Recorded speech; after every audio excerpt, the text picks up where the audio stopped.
Okay, so I'd like to introduce our district governor, Danielle Lallement. I rooted around for some kind of anecdotes to make a silly introduction, but nobody would give me any dirt on her. She said she probably could provide her own if she wanted to. So Danielle Lallement. I have my own dirt. Thank you.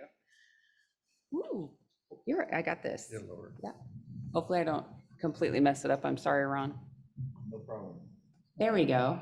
Ooh, hi, everybody. Good morning. Oh, further down? Good morning. Okay. Ron wants to see the face. Is that better? There? Yeah, but then you can't really hear. Okay. Hi, everybody. Good morning. It's so wonderful to see everybody. And where's the Zoom screen that I'm looking at? Is that you, Ron? For the Zoom people? Okay, I just want to say hello to the Zoom people. So Hello. thank you all for joining today for our international session. I'm really excited about it. It's great to see all of you.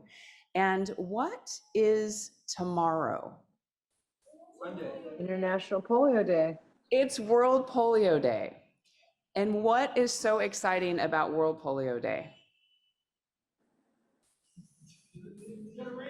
No, well, okay, there is a huge rainstorm coming. So that is really not what I meant to bring forward. But so on World Polio Day, we as Rotary International, we highlight all of the work that we are doing to help eradicate this horrible disease. So all clubs around the world, districts, we're all trying to do different things to showcase all of this work and also ask people to help support in our effort. Now, we have a Rotary Race to End Polio, which we have had to reschedule.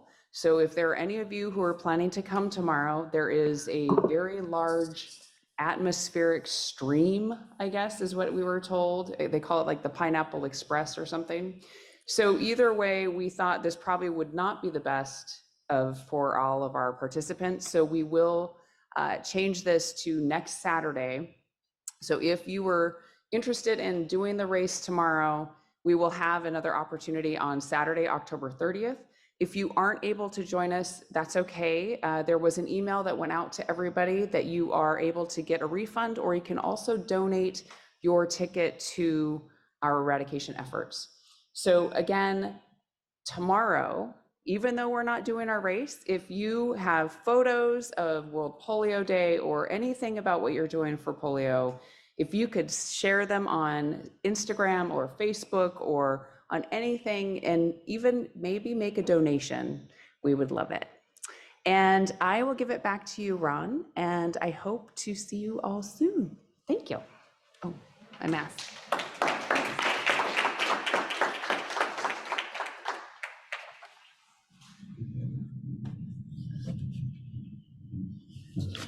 Thank you, Danielle. I always appreciate you taking the time to come to these events. I know you don't ever have 5 minutes left over for yourself, so thank you very much. So first of all, I'd like to thank Gary Chow for offering this venue for Rotary Terrace. So we have, thank you, Gary. He helped to arrange it, and they even provided the refreshments here. Can't beat that. But it's a really important step to try to get these live meetings reestablished. And in association with that venue preparation is the tech team that I described, Bob and Ron, and I know Steve's been involved a lot, and the Zest teams. It's a really important step, and so I really appreciate these guys have spent hundreds of hours doing this stuff. Can't thank you enough. In our previous international services workshop that we held a couple months ago, we kind of attended to the nuts and bolts of global grants, DDF, kind of give people an idea, sort of a primer on how to handle those things. There's going to be other training sessions later in the year. This meeting, we're going to diverge from that. We really want to move in the direction of trying to pass on the message to all Rotarians about the excitement and the passion and the emotional connection you get from having served on international projects. And to do that, you have to go out of the country, usually, but you can also do an awful lot here by providing your support to the projects that other people have put together. And so hopefully today, some of these presenters will be able to pass on to their excitement and their passion for the events that they've gone to, in hopes that one day you'll try to connect with one of those. Tell you, I've been on international projects. You're never the same after you do it one time. It'll change your life completely. So that's what we hope to connect for those of you who may not have been involved in international service projects yet. In mid-January, we'll hold a specific meeting that is for the purpose of providing information to everyone about how you can use your DDF money if you want. So that's not today. In January, we'll have those projects that are far enough along in the global grant process that they can solicit your funds, that they can say, okay, we're ready. We'd like you to make a donation to this fund. And they'll all be given equal opportunity to make a presentation and describe their projects and see if any of those strikes an interest for your club. So that'll be done in January. That'll be a pure Zoom meeting. One comment about this particular meeting, if questions arise, questions are really tricky to handle on these hybrid events. And so we'll try to do it the best we can. In general, I'd like to ask any Zoom attendees to please post your question to the chat. We'll get to those maybe if we can. It depends how the timing goes as we get through all this. We may pick a few select questions out of there if we can. Generally, I'm not trying to set this up with a Q&A portion because it's just tricky to process. So same for the live audience here. There's not that many people here, but if you have a question that you'd like to have answered in the future, either send it to me and I'll get it answered for you, or send it directly to the presenter in question. So Bob, run our little video and then we'll introduce our first speaker. We've been here before, fighting the problems that fight back. But we can shift the status quo, because we see opportunities where others see obstacles. We're change makers and problem solvers, uniting over 1 million minds to address complex issues facing communities around the world, including yours. With passion and purpose, we've led the efforts to put an end to polio. Now eradication isn't just possible, it's plausible. Every day we're investing in a new generation of leaders so we can continue to provide access to clean water, tackle global health concerns, support education, and build the foundations of peace across borders.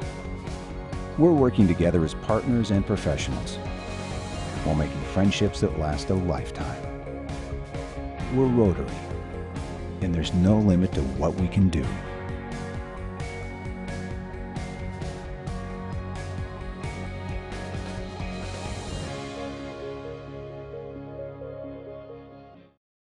I'd like to introduce our first speaker via Zoom from Rotary Club of Tiburon Belvedere, Dr. Angelo Capozzi. He's going to speak. Well, I should say he's a co-founder and medical director of Rotoplas International, and he's going to speak to us about Lifebox for Liberia. So take it away, Mr. Capozzi.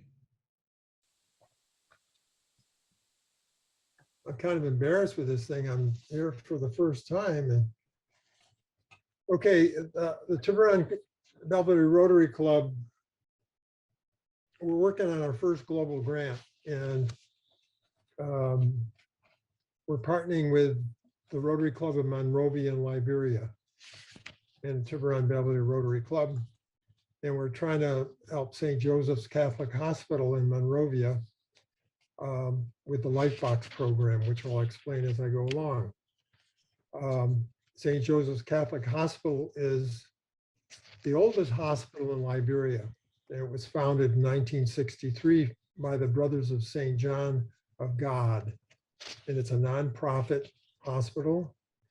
It has 141 beds with departments in internal medicine, general surgery, obstetrics and gynecology, and pediatrics. And the hospital report for 2020 showed that the hospital had 3,000 plus admissions and performed slightly over 1,000 operations. And Rotoplas has a long-standing relationship with this hospital. from our surgical missions that we have performed there in the past. And in 2014, the hospital had to close because of the Ebola pandemic. But we resumed and we did our last mission there in 2019. And then things came to a halt because of the COVID-19. There's a need for this equipment and education at this hospital that LifeBox can provide, because it'll improve the overall level of care that they can provide for their patients. There is a need for the equipment in the hospital, and they have the facilities, and they have the desire to support and sustain the program. If I could have the next slide. LifeBox is a nonprofit organization which started in 2011 to improve surgical teamwork, improve anesthesia safety, and reducing surgical infections on operated patients. And one of the hardest parts in effective use of checklists, which are commonly used in operating rooms, is the engagement of the surgical team. From the hospital leadership to surgeons, to nursing, to sterilizing processing technicians. And it often requires changing of entire behavioral culture in operating room processes, whether it's through tools like the LifeBox headlights and pulse oximetry supply, or implementation for strategy workshops, improving surgical term work, which is one of the pillars of the LifeBox program. Improving anesthesia,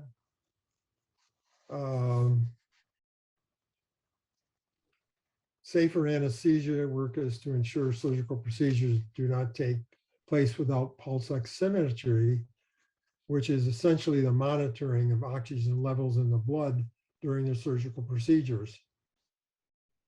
To date, LifeBoxes provide 20,000 pulse oximeters to middle and low income countries around the world. And in terms of surgical infections, a patient undergoing surgery in a low and middle income country is more than twice as likely to develop a surgical site infection than a patient in the US or Western Europe.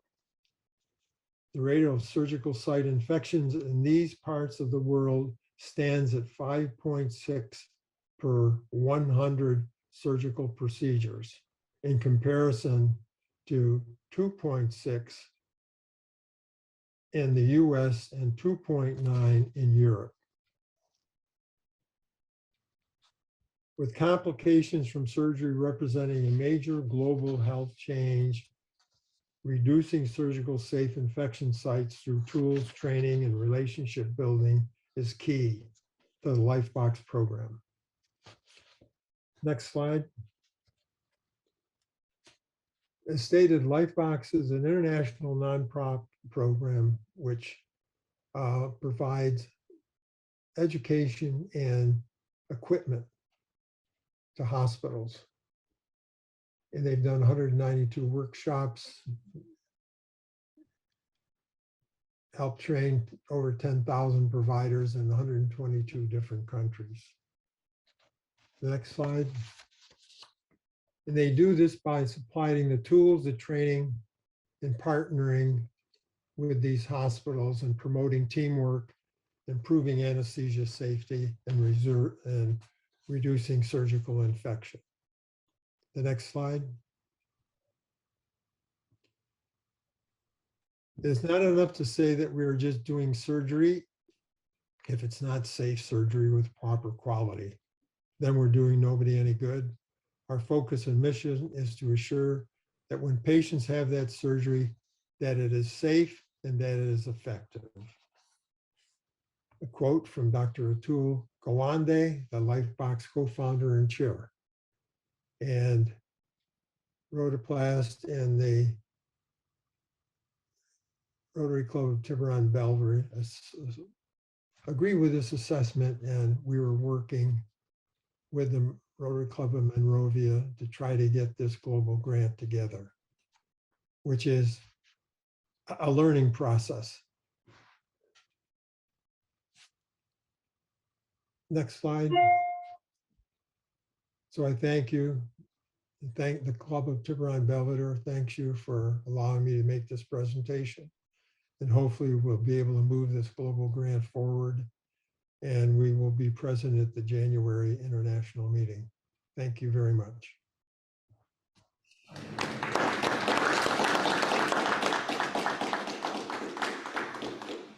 Thank you, Angelo.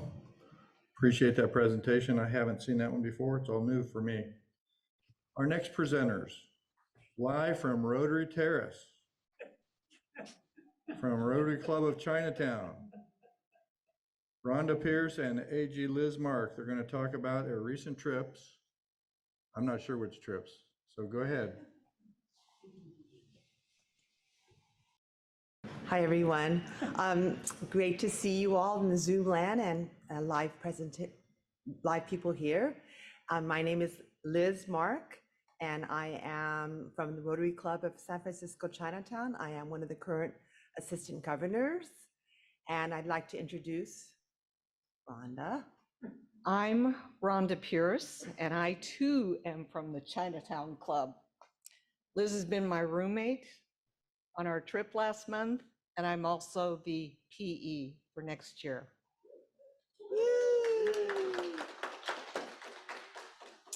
Okay, so we're going to be talking about our trip that we just went to. It's a fantastic trip. You got to join us. We just went to last month, and we are, so Rhonda, we're going to show a video first. Rhonda? Okay, this are highlights. This is the highlights from our trip from last month.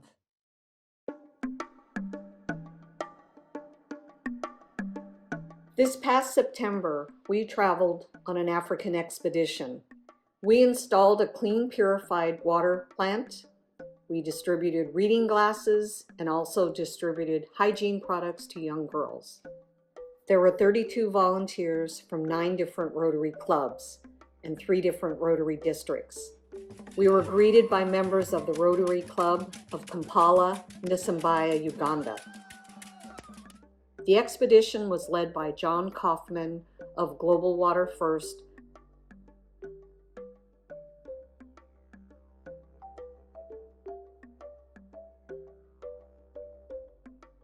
The project included a water plant,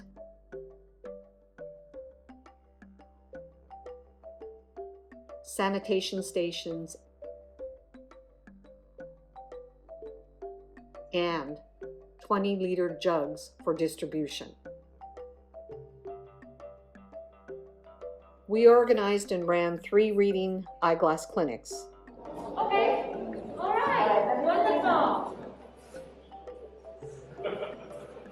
Over a 2-day period, we distributed over 600 reading glasses and also conducted health surveys.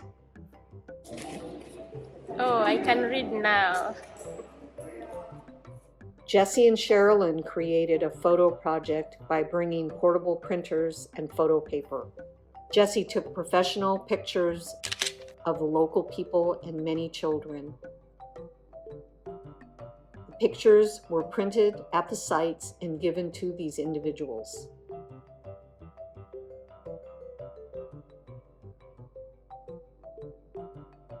Melissa Prondy was the project lead for Days for Girls hygiene kit distribution. These kits contained washable menstrual pads that were made locally. The girls received education along with these kits. The members of the Rotary Club of Kampala, Nisambaya gave us a tour of the surrounding slums. During this tour, we were accompanied by paid bodyguards. So many little barefoot children playing in the sewer water. We saw tremendous poverty, mounds of garbage, filth, and open sewers.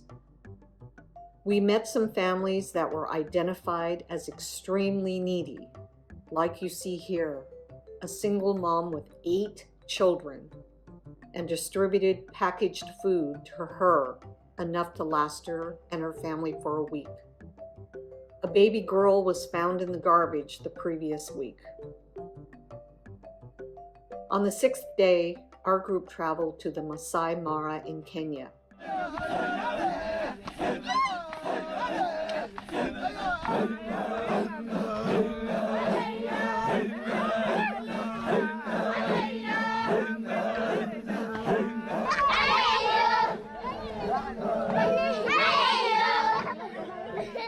Half of our group stayed at the new Mara Napa camp, which will also be the future home of the Mara Conservation Center, sponsored with the support of Rotarian Michelle Nurenstein.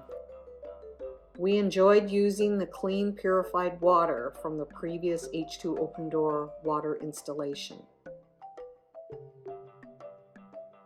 We had the opportunity to visit the Masai Mara National Reserve and see many of the big 5 animals in their beautiful natural habitat during 2 days of game drives.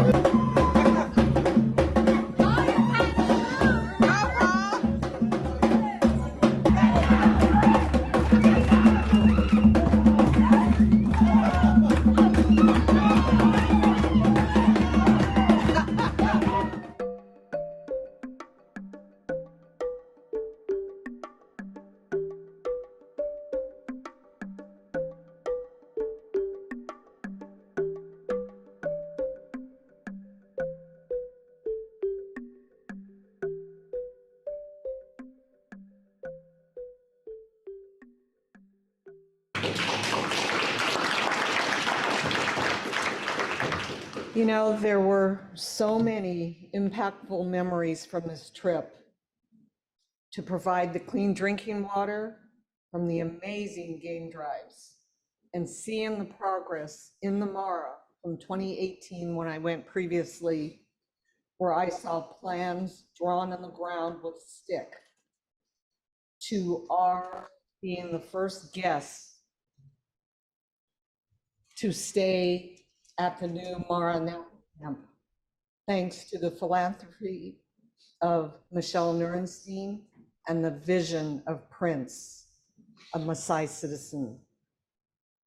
This is John's Sunspring, which he installed in 2019. And this is what has transpired since 2018. And we were so very fortunate to stay here and visit with them. But the most striking thing from the whole trip was to see the slums in Kampala. There were so many children, young mothers from 12 years old on that had young babies. The best part of this trip was meeting the like-minded people, and we all focused on a common goal and shared the fellowship. So now Liz is going to talk about the slums of Kampala.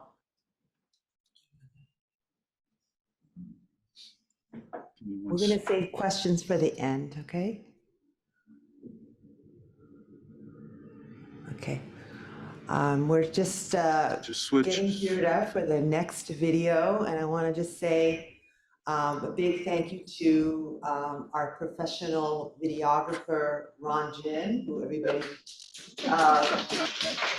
loves and appreciates, and he does magic with his video talent. So editor he does. So we're gearing up for that video. This is a global grant that you can see we have a number for.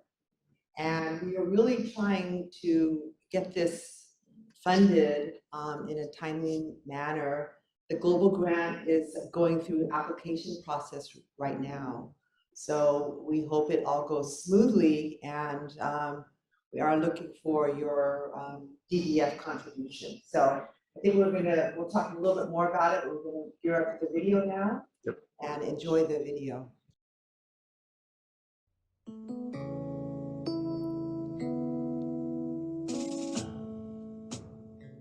Kampala, the capital city of Uganda, a city with over 1.4 million inhabitants. A war-torn country once ruled by dictator Idi Amin in the 1970s. He was also known as the Butcher of Uganda. Now a city with beautiful hotels, busy streets full of congestion, and slums. About 50% of the population that live in Kampala are in poverty or extreme poverty level. This project will be under Rotary's Water, Sanitation, and Hygiene area of focus, specifically clean, purified water, distribution, and hygiene. Our host partner is the Rotary Club of Kampala, Nisambaya. They have a history of working with other clubs in our district. Using the innovative Water Technologies Wall Springs system and the expertise of John Kaufman of H2 Open Doors, we will provide purified, clean, safe drinking water to the St. Janin Secondary School students and staff, and for use in their kitchen for cooking and washing their pots and pans. Also, the children at the school will be able to wash their hands before eating in the cafeteria and learn clean hygiene. The excess water will be an enterprise system. Clean, purified water will be distributed in 10-liter bottles to the children and families in the slums using small distribution trucks. This will ensure that families will receive clean, purified water on a regular schedule, as well as hygiene education. The system will be maintained and serviced by local Ugandans. Proceeds will help fund social programs, continue maintenance and support, and sustain the project. Water is life.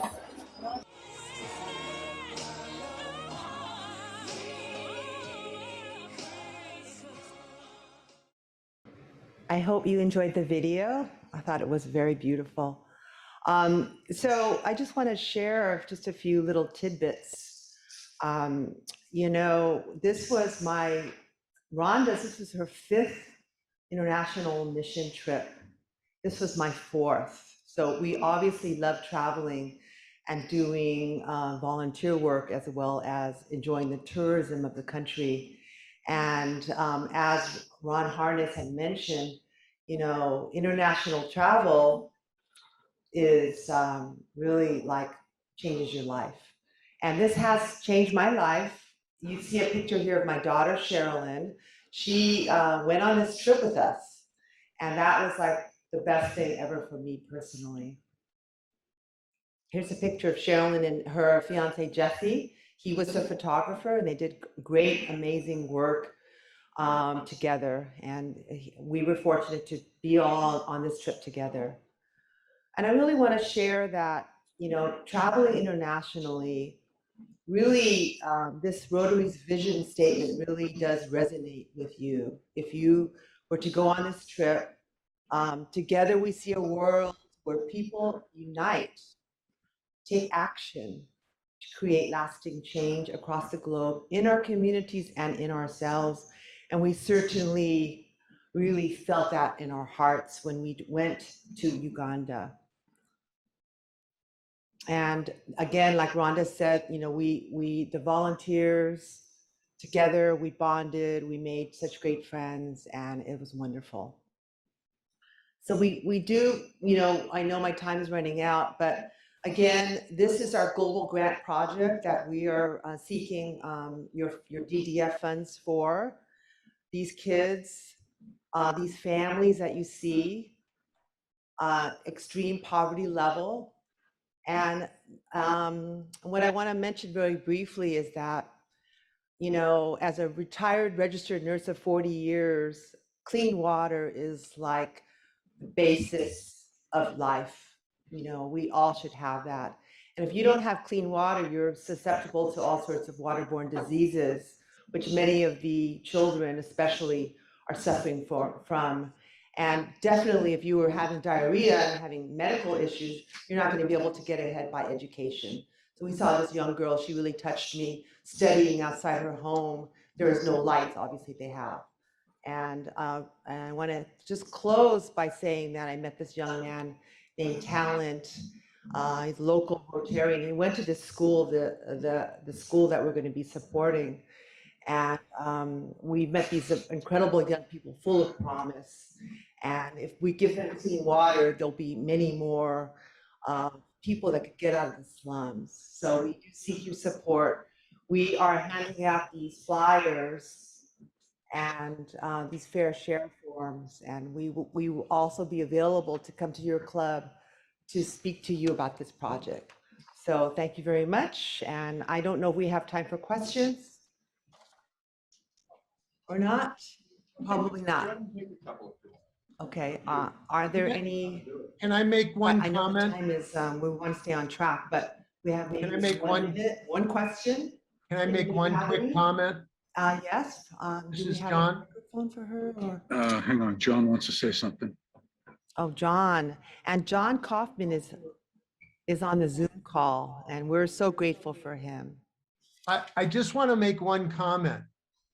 And it's illustrated by the difference of the sizzle reel that we saw at the beginning that came out of Evanston, Illinois, and the two videos that Ron Jin created. And it's emblematic of a big problem that we have in Rotary. The way that water and our intervention for water is presented through Evanston and Rotary and through the rest of the world is interventions that are good for livestock and not for human beings. But this district, 5150, does interventions that are meant for human beings. And Ron Jin, you captured it perfectly. I want to call Evanston and tell them, shame on you about how you represent Rotary and water. So thank you very much, Ron, and thank you, Rhonda and Liz. Thank you. That's it. So thank you so much for listening.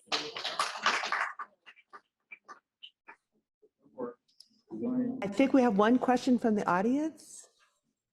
Well, I was just very curious if you could elaborate just a little bit, apart from John Kaufman's wonderful cooperating organization, what other local cooperating organization you have to the school and to the project?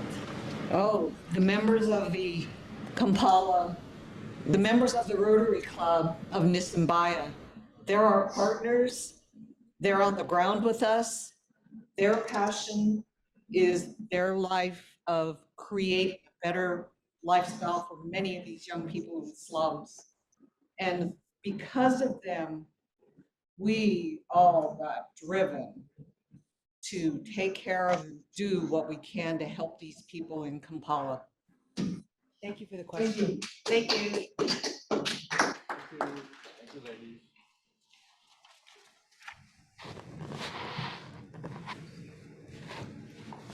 Thank you. Liz and Rhonda, you're both awesome Rotary members, and I appreciate the presentation. So our next presenter, Bob Cutchum. He's from the Rotary Club of Nevada Sunrise, and he's going to give us a little catch-up of reintroducing the Peace Centers and the Peace Fellowship program. Bob Cutchum.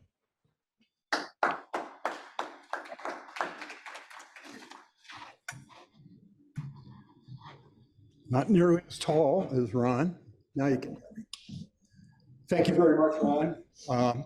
And thank you, Rotarians here in South San Francisco, as well as Rotarians wherever you are by Zoom. It's my pleasure to talk about a topic that I've become very familiar with my role as the district chairperson for the Rotary Peace Center Fellowships. And some of you might be asking, gee, what does that have to do with international service committees? And your question would, that's a good question. But on the other hand, what committee in a Rotary Club does it normally fit under? And I say it fits under all of them, because all of our various committees in a club, community service, youth service, international, we're all involved in doing things that help promote peace everywhere. I'm going to tell you about a program that's been in existence for 19 years, and yet I still find a lot of Rotarians still not quite up on it all.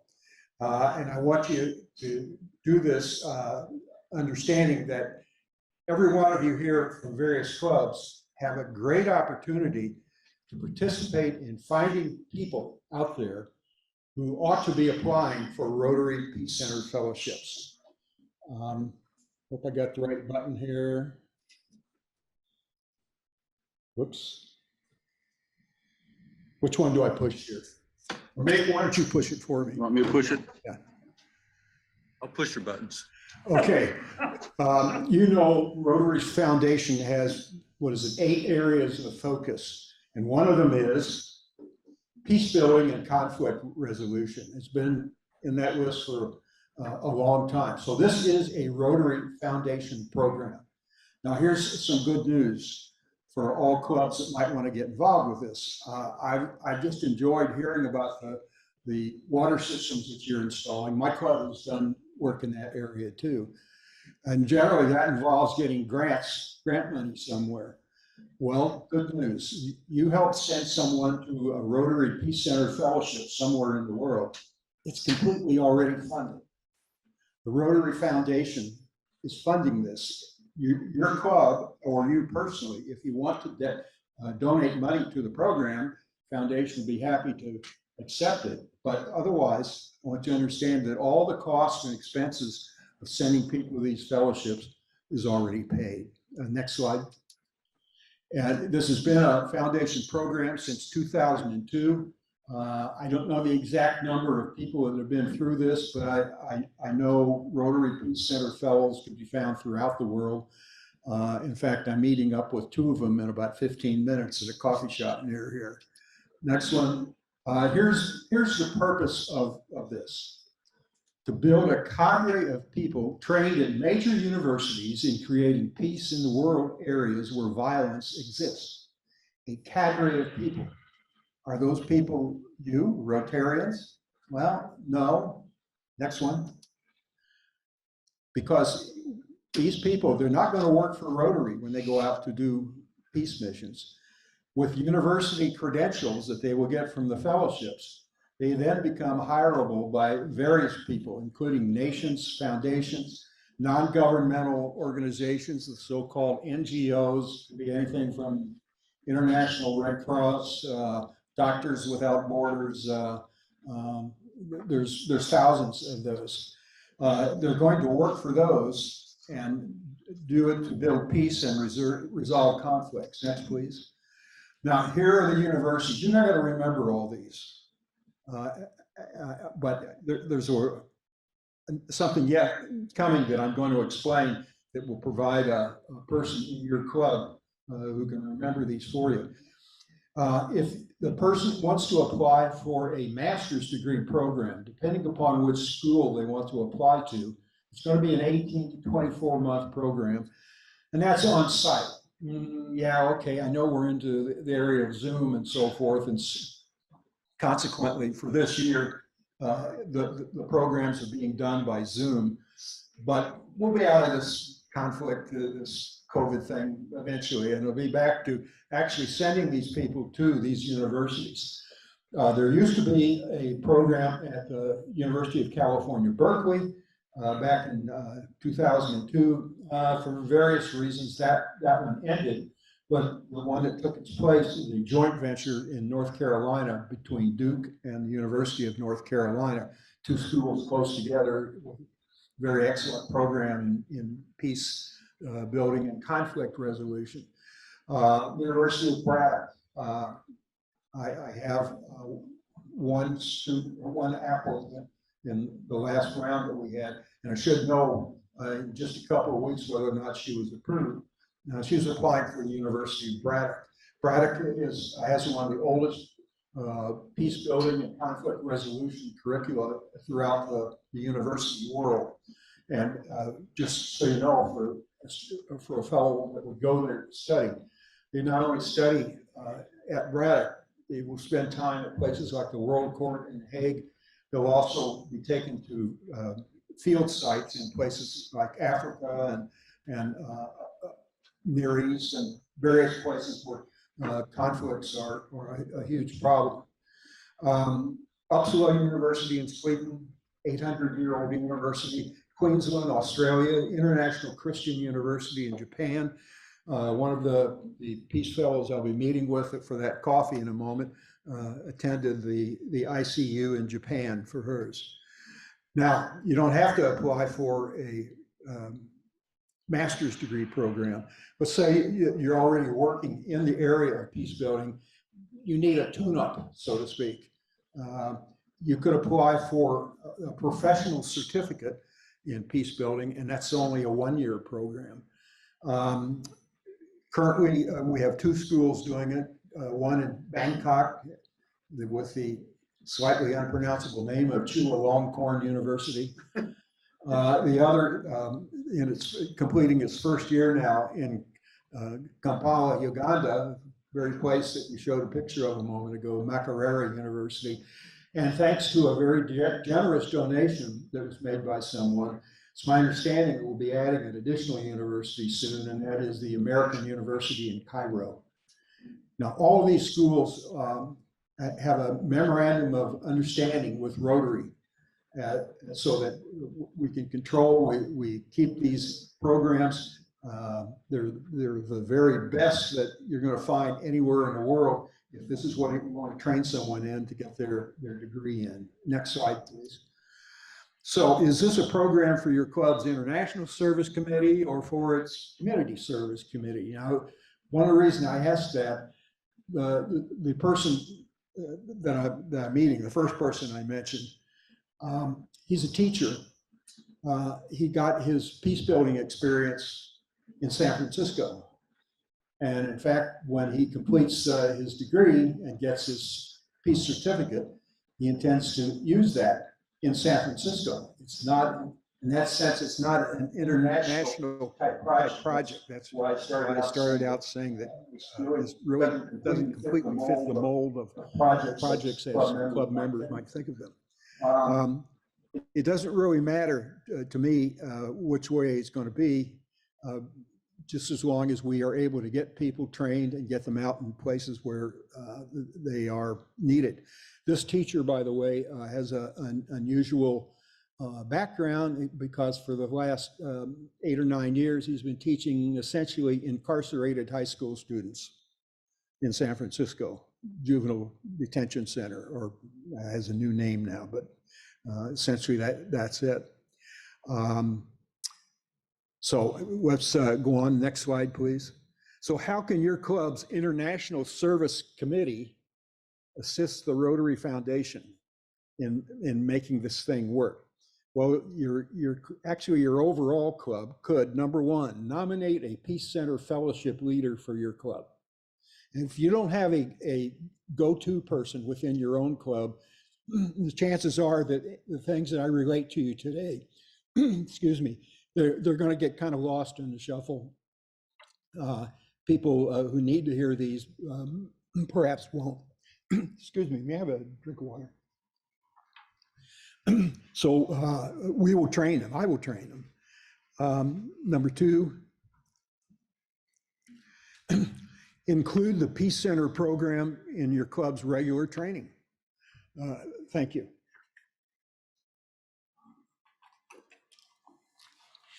So include the Peace Center program in your club's regular training. They need to know about it. You know, our Rotary Foundation is spending somewhere, as I understand it, between about $4 and $5 million a year on this program. Well, your people need to know that. They need to know it and feel proud. Next one. Sweet meat. You guys turn me on to that. This Can is everyone really put their, Keep can all everyone the be on people in your mute, club please? on the watch. Keep them vigilant for other people who could apply for a fellowship. The next application date is May 1, 2022. Going back to my friend a moment ago, who I said was the teacher, you know how he found out about the program? He went to, on his own dime, about 5 years ago, to a peace conference in India. At a coffee break, started talking with some guys from Australia who happened to be Rotarians. They told him about it. He came back here, applied, and that's how I got to meet him. So I know that a city like San Francisco, in a community, an area like San Francisco, the number of people, talented people who have all the things that we need in someone who can go out and resolve conflicts, they're here. We just need to find them and talk to them. Next one, please. Here's the basic qualifications. Again, you're not going to remember all these, but working with someone that you give me to teach will keep it in mind for you. First of all, if you're thinking about your kid or your grandkid applying for this, no, nix that. You cannot be an active, I know we got 2 minutes left. Thank you. You can't be an active Rotarian that is dues paying within the last 3 years. English speaking, obviously a second or a third language is helpful. Have a bachelor's degree. You gotta have at least 3 years of work in peace and conflict jobs, paid or unpaid. Applicant can live anywhere and still apply through District 5150. In the last 2 years, I've had applications come in from one person in Kentucky and another one in the Dominican Republic. Various reasons why they did that, but if you know the person who ought to be applying for this and they live in New York or South America or wherever, that's fine. Tell them about it. They can apply in their own areas if they want. If they want to apply here, we'll be happy to work with them too. And next, here's just some examples of previous applicants. I've mentioned Peace Corps volunteers. That's a great area. Teachers, medical professionals, former military members, police officers. Police officers, yeah, hey, police officers can benefit from this. You may recall in the Rotarian magazine, there was a great article a couple of years ago in there about a police officer in Philadelphia. And he's talking about the fact how getting his peace certificate at the university in Thailand helped him so much to be a better policeman back on the beat in Philadelphia.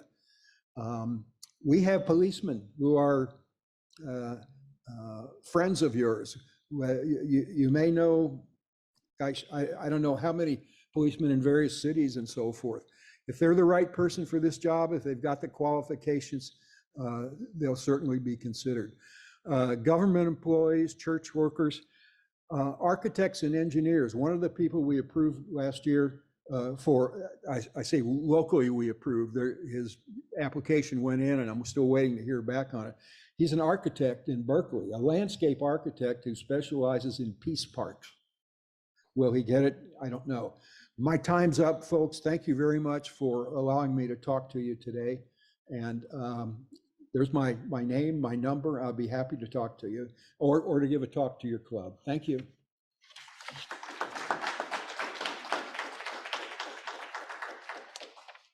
Thank you, Bob. We're a few minutes behind, so we're going to move right along. Next, I'd like to introduce our own Global Grants living legend, Keith Axtell. He's going to come to us via Zoom from his home in Corte Madera. And Keith's going to talk to us about some of the projects that he's worked on through the years. Keith?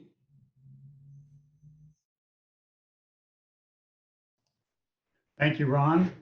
Yeah, Ron asked me to tell you about one of our recent projects. And I have one that I'm really excited to share with you. It's a real Rotary success story. And let me try to get it set up here. Okay. The story is about the generosity of Rotarians in our district, about the resourcefulness, capability, and responsiveness of Rotarians and Rotary clubs in Ecuador, and the impact of the Rotary Global Grant Program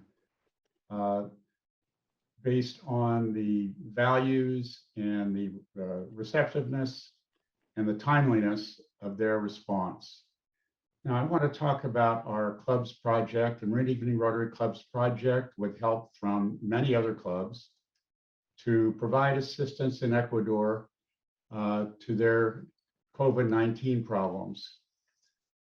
We got a contact in April 2020 from a friend I had worked with on another project asking for help. At that time, and this was just a little over a month after our lockdown here, Guayaquil, Ecuador became known as the Wuhan of Latin America. It had massive cases of COVID-19. The hospitals were overwhelmed.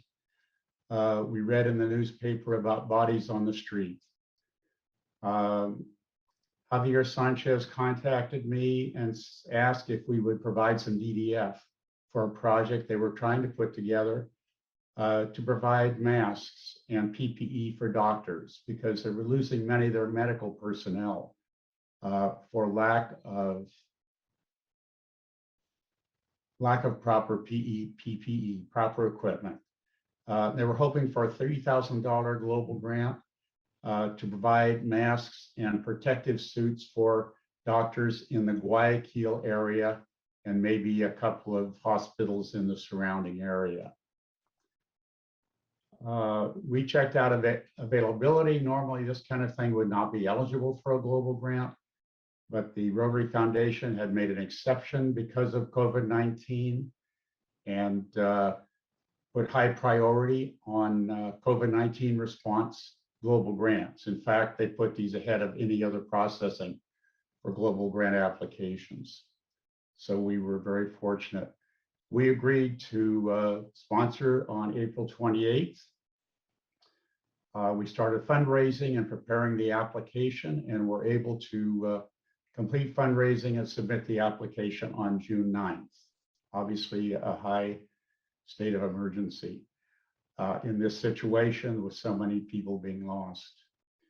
The foundation staff responded back within about 4 days, and they made a kind of a challenging requirement. They wanted the Rotarians to survey every hospital that would be receiving PPE and find out how many suits they wanted and how many masks they wanted. So that took a little time, but that was submitted early in July, and by July 13th, this global grant was approved by the Rotary Foundation. It took me a little while to collect the contributions from all the donors, but by the beginning of August, we had the contributions in. The funds went to Ecuador, and they were able to start the project. So now let me tell you what was actually accomplished. Instead of $30,000, because of the generosity of clubs and individual Rotarians in our district, a lot of individual Rotarian contributions, we were able to greatly expand the project. But in addition, the Guayaquil Norte Rotary Club, our partner club, was very astute, very capable at negotiations. The manufacturer, supplier for the PPE was in was in Quito, the capital of Ecuador. They were able to negotiate a volume discount because of the larger number they were going to be able to purchase. And then when they said they could put up 50% cash in advance, they got an additional discount.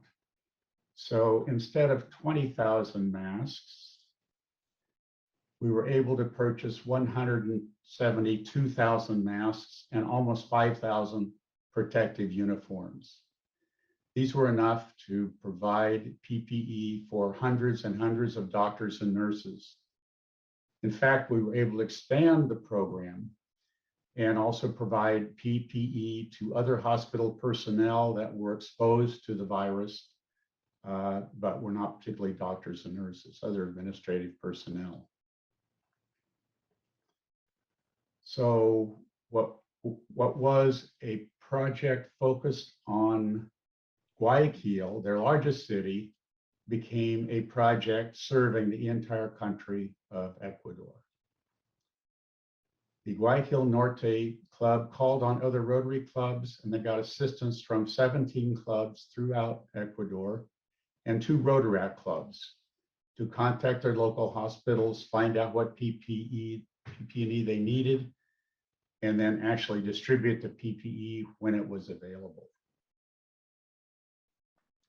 So we were able to get this important life-saving equipment to 37 hospitals and medical centers throughout Ecuador, including 13 other provinces, including a shipment to the Galapagos.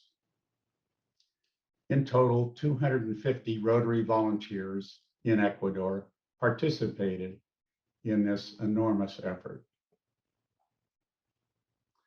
Just to show you, this is a map of Ecuador. The PPE was produced in Quito here.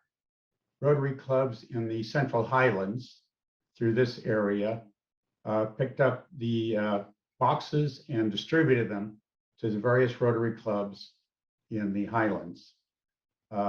Much of the PPE was shipped to Guayaquil down here where the sponsoring club was, and the clubs, sponsoring clubs here from the other cities from up in this area came down to Guayaquil, picked it up and took it back and distributed to their hospitals in their areas. And as I said, a shipment went to the Galapagos as well. This is the delivery of the boxes of PPE to Guayaquil. And you can see this was a massive amount of equipment, the suits and masks that were distributed here. These are the medical uniforms that we provided. And these are some of the deliveries by some of the Rotarians to some of the hospitals here in kind of the central coast area of Ecuador. Delivery in Quito, surrounding cities. Our sponsoring Rotary Club had a Interact Club in the, or Rotaract Club, I guess, in the fleet. And they distributed Rotaract, another Rotaract Club distribution. This is a delivery to Santa Elena province, where our current microcredit and business finance project is going on. And a delivery to the Galapagos. Oh. Yeah. So this, as I honestly, was a countrywide effort that proved to be highly successful and saved a lot of lives.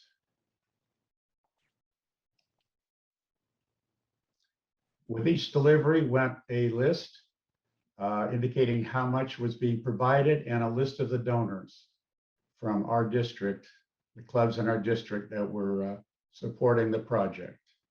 So you all, the donors, are known now throughout Ecuador. And we particularly want to thank the donors who helped with this in such a rapid basis. We collected the funds and got the application in about 5 weeks. And say a lot of individual donors, huge donation from the Rosestone Foundation. Particularly want to thank past District Governor Brian McLaren for helping facilitate that donation. And we received $25,000 from the Rotary Foundation for this. So thank you. That's the story I wanted to tell you. I think it's an amazing achievement, particularly showing the responsiveness, the creativeness, and the dedication of Rotarians in Ecuador to make all this happen. Thank you very much.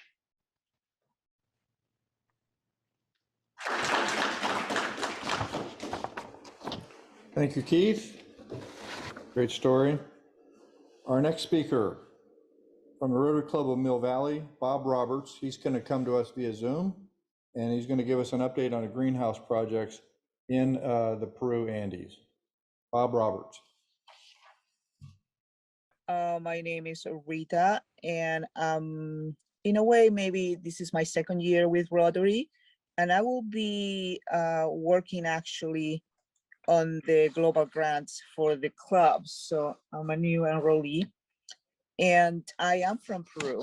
I know this is a project that they have been very passionate about, has been very successful, and they have a big group who have visited Peru, and they work in partnership with a local or nonprofit organization who the main premise is to help families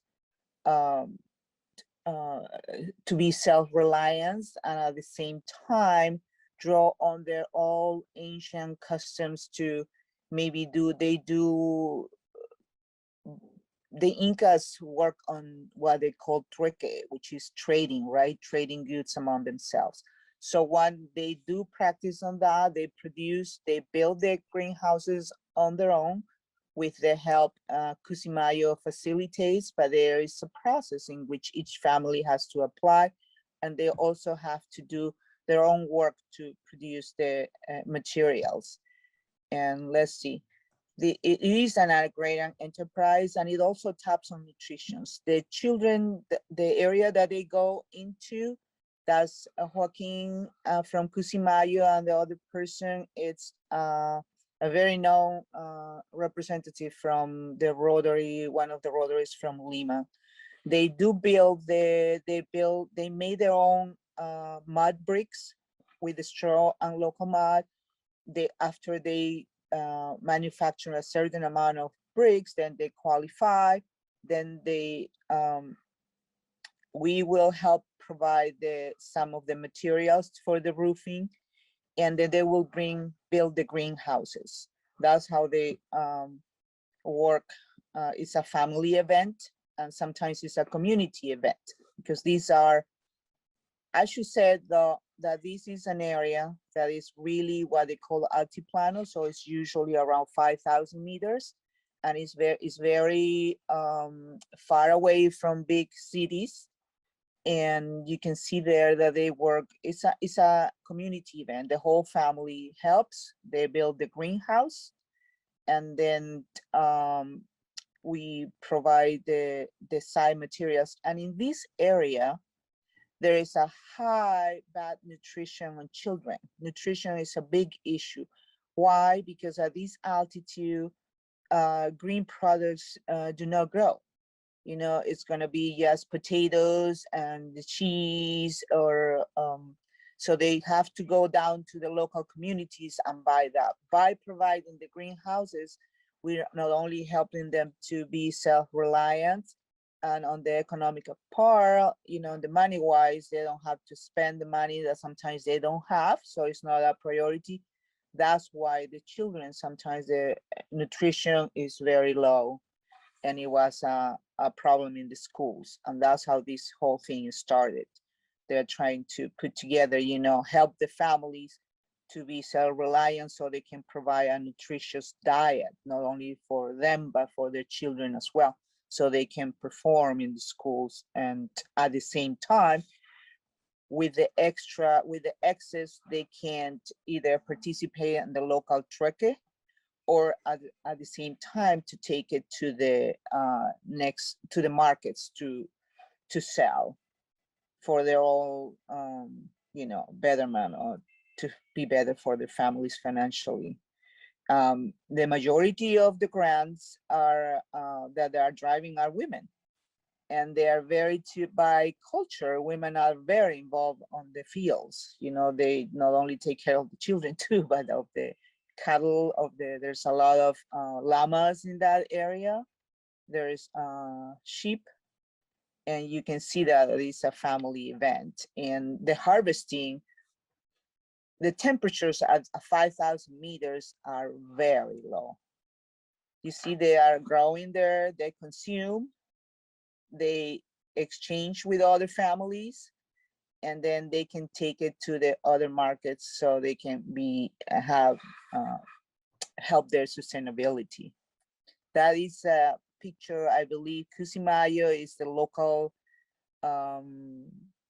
nonprofit organization that facilitates and supervises the grant. I know Bob has had several groups going and visit. I haven't had the privilege yet. I had a trip planned this year, but because of COVID, I had to postpone it. And that's some of the veggies that they can produce themselves. Next, is there another slide? There you go. Then in their visits, of course, these are very isolated rural areas, and we see some of the locals there when they went and visited. They do love to dance, that is true. All of a sudden, you're gonna, wherever you go in that area, there's gonna be somebody who plays some instrument, and they do enjoy whenever they can, even though it's hard to breathe at that altitude, at least for people from the coast. That's the end of it. And we of course welcome any help or from the DDFs we've been applying for. And I believe this is the fifth grant that they have been, the group of houses that they have been able to do. I do not have the numbers with me, but I believe it every year. So far, I believe we have like 125 families benefiting from this. Very good, Rita. Thank you for filling in. All right, thank you, Rita. Thank you for stepping in and filling in that presentation for us. Great project. Okay, we have now also via Zoom, Bruce Huff is going to give us an update on how the Rose C. Stone funding can work for you. Bruce? Thanks, Ron, and good morning, Rotarians. I am here to present a resource for you. This is a resource that's exclusive to the Rotary clubs in District 5150. The Rose C. Stone Foundation is a donor-advised fund that provides matching funds for international projects.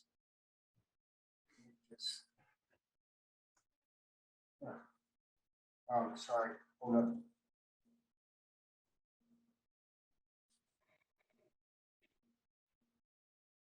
Okay. It supports District 5150 Rotary clubs. It must be conducted for international projects in countries that have experienced past or present conflict from wars or internal disorders.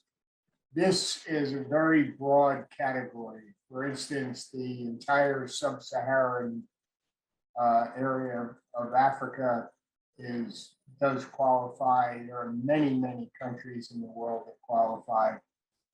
The project must assist or support women and children, and the Rose C. Stone Fund will provide up to $50,000 in matching funds through the 5150 Grants Committee.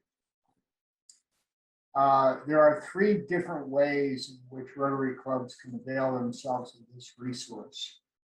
Global grants are grants that are funded through the Rotary Foundation or have received grants through the Rotary Foundation. 100% of cash contributions raised for the project and that the clubs have received will be matched dollar for dollar.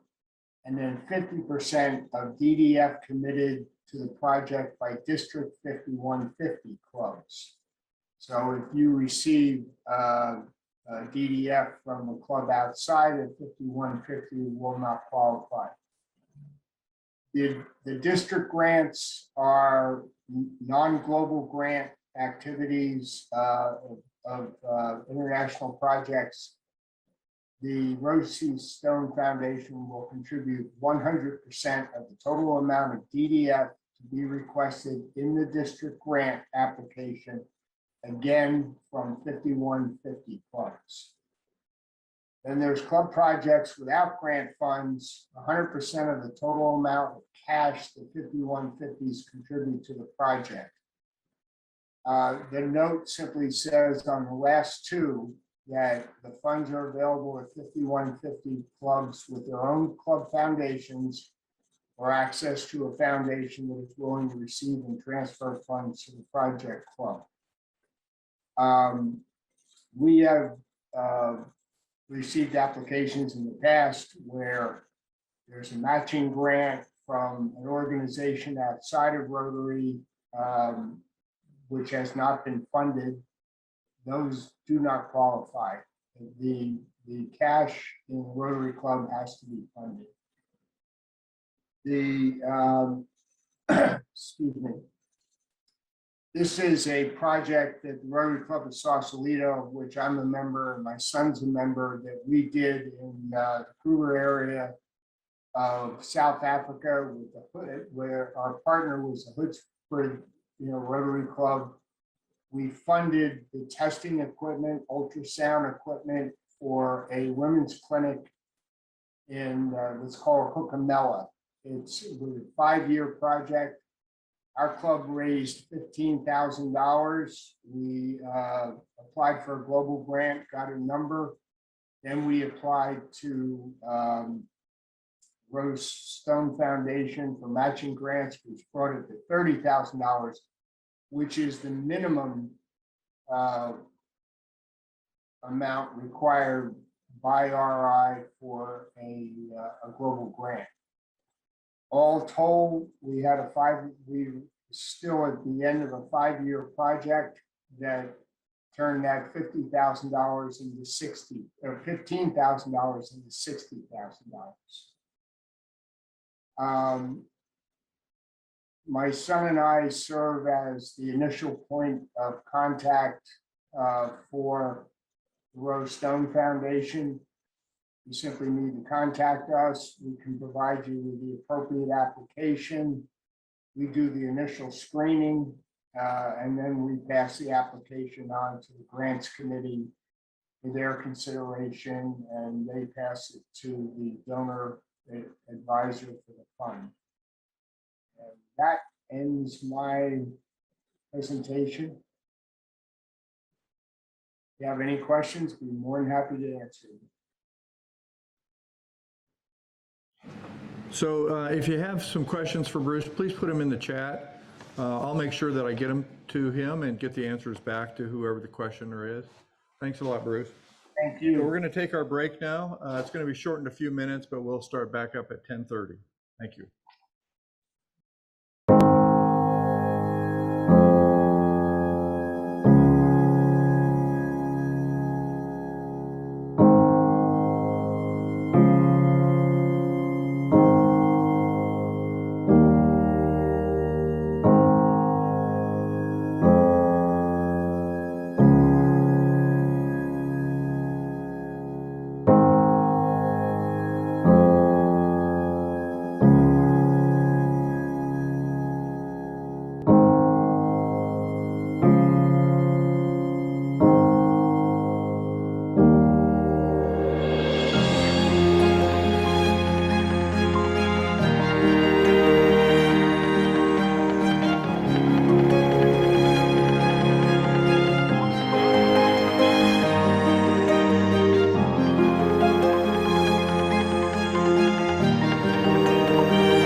That's a Rotary typical thank you helped.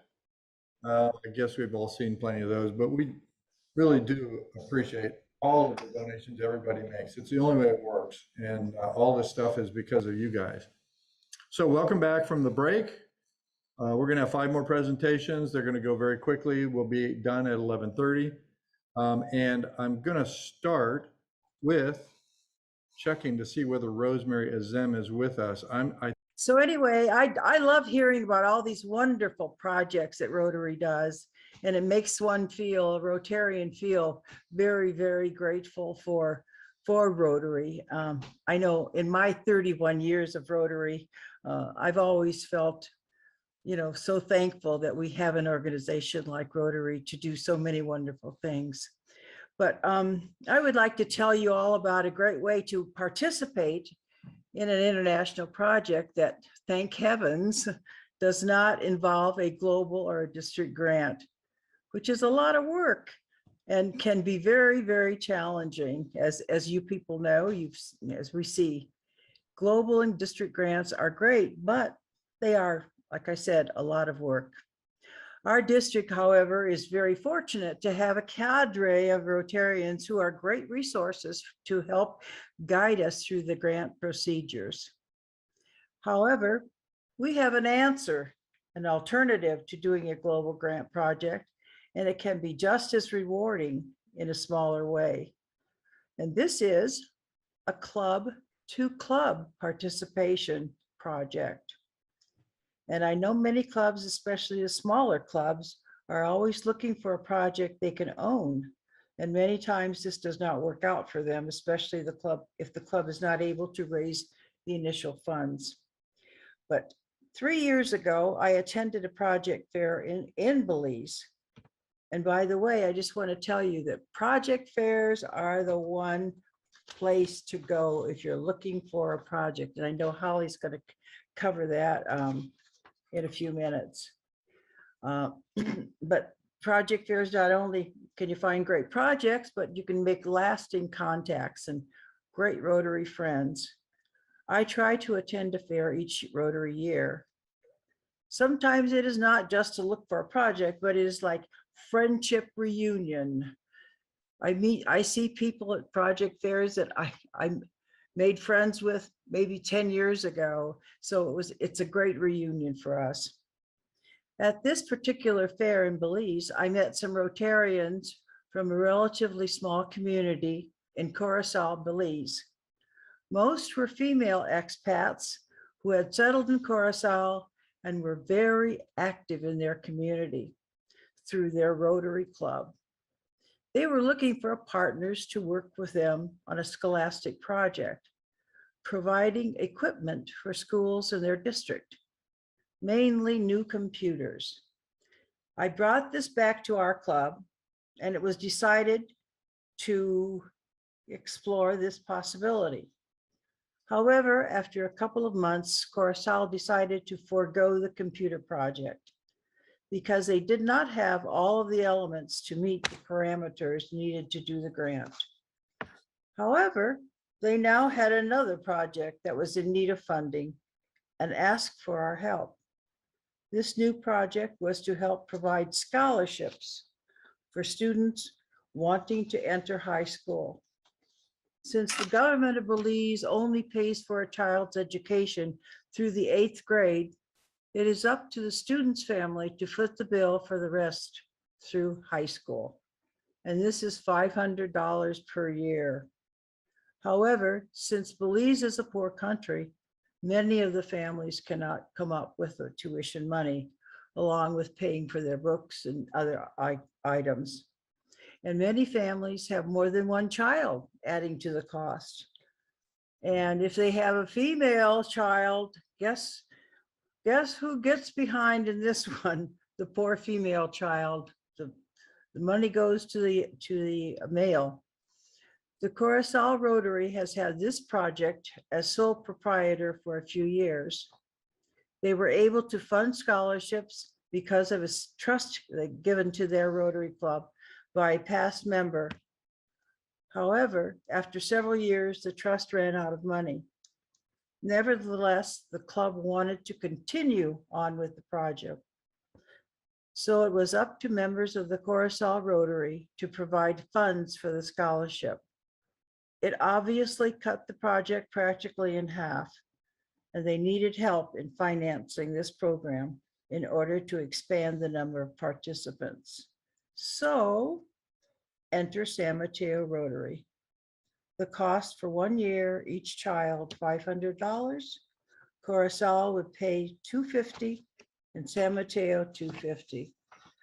And when you hear about $500 for scholarships or for tuition for school, those of us living in the Bay Area think, oh my God, this is a real bargain. It's so inexpensive for us, we think. But by now, when we were talking to the Rotary Club about the project, we are entering 2019. San Mateo wanted to help, so Rotary Coruscant was in place for half and asked San Mateo for the rest.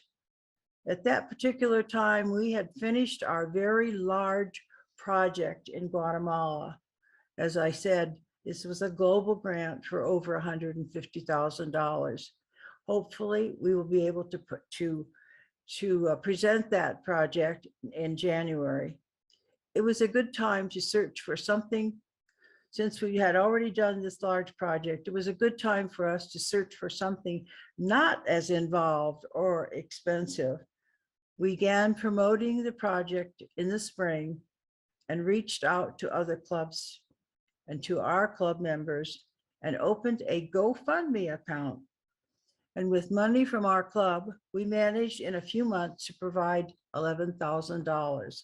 Doesn't sound like a whole lot of money when you're looking at these great big grants, etc. But boy, it went pretty far. Of course, you all know what happened in 21. We decided to forego our many solicitations. And nonetheless, we were able to raise $5,000 from our club's budgeted funds for international and a couple of club members. So we were happy to be able to give them some money in our pandemic year. We will continue with this club to club project, and we are now revamping our material that we send through the district and our handouts to pass to non-Rotarians and opening another GoFundMe account. And I hope this project will be an ongoing one for a number of years, because it is a very worthwhile one, giving students the education that they need to get into life and get their life going. Thank you. Yeah, thank you, Rosemary. Sorry about Thanks that. so much. These club-to-club projects are a great idea for clubs that haven't been participating in international projects or don't want to get entangled in the global grant process.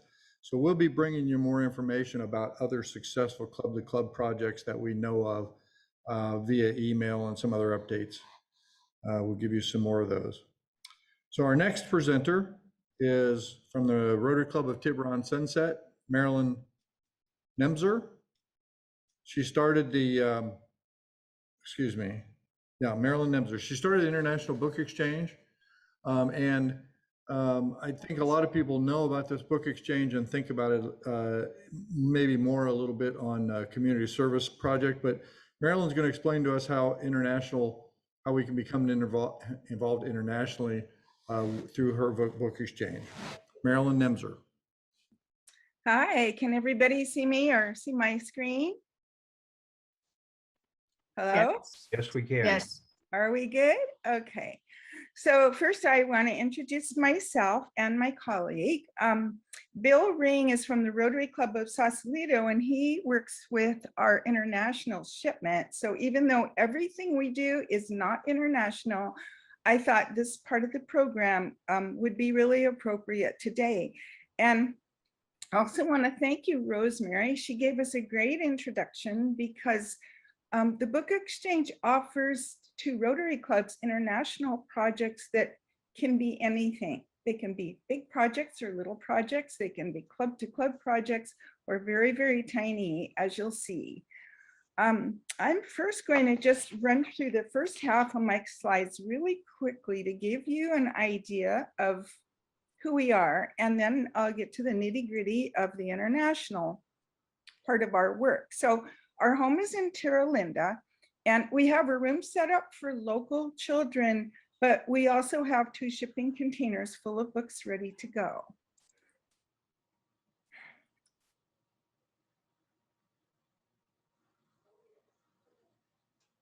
I promise not to talk unless I need to. You need to share your screen. Oh, I'm so sorry. You're missing all the best part. That's terrible. Thank you for telling me. Oh my goodness. Now I have to get Zoom back to share the screen. Uh-oh. There, okay. You watch. We're gonna do it. That took up 2 minutes of my presentation too. Okay, okay. Now I'm There you going back. I have to go back to the beginning, sorry.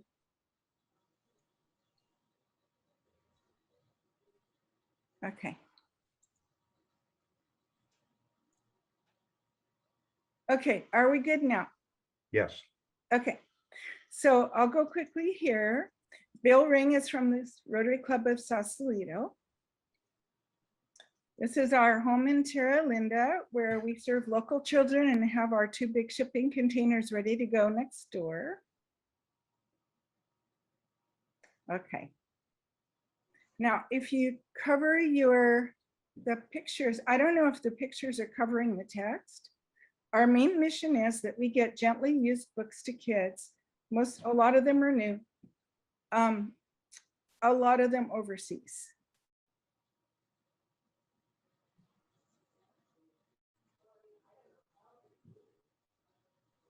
So we get books from schools. They come from everywhere, really. These are school deliveries. We get books from student volunteer, projects that deliver books. We organize them and give them away.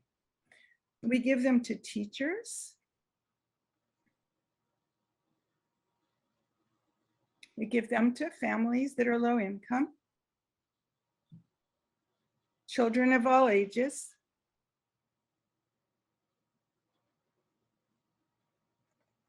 Okay.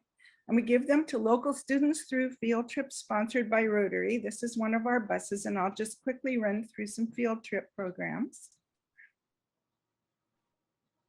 So you see, we have plenty of books. That's the point. And lots of Rotarian volunteers to pay for the buses. Thank you.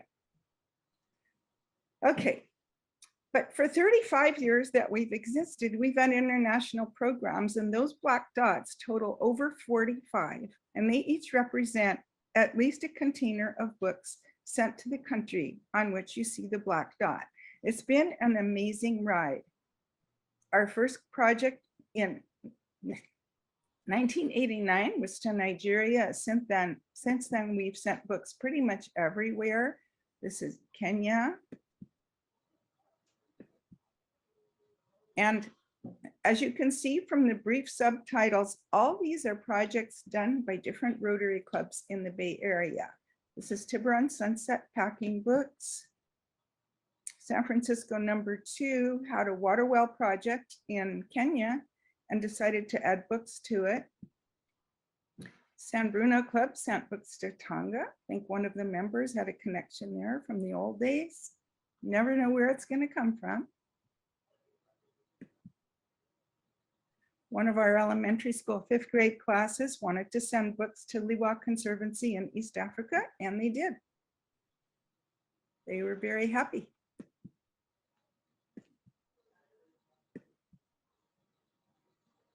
Nigerian chiefs came down to load their own container off to Cambodia. Shipping to Lebanon, there's Rick Benson and Araf Ahmadiyya. You know them. This is my Rotary Club after a Lebanon packing break. Here's some of our recipients.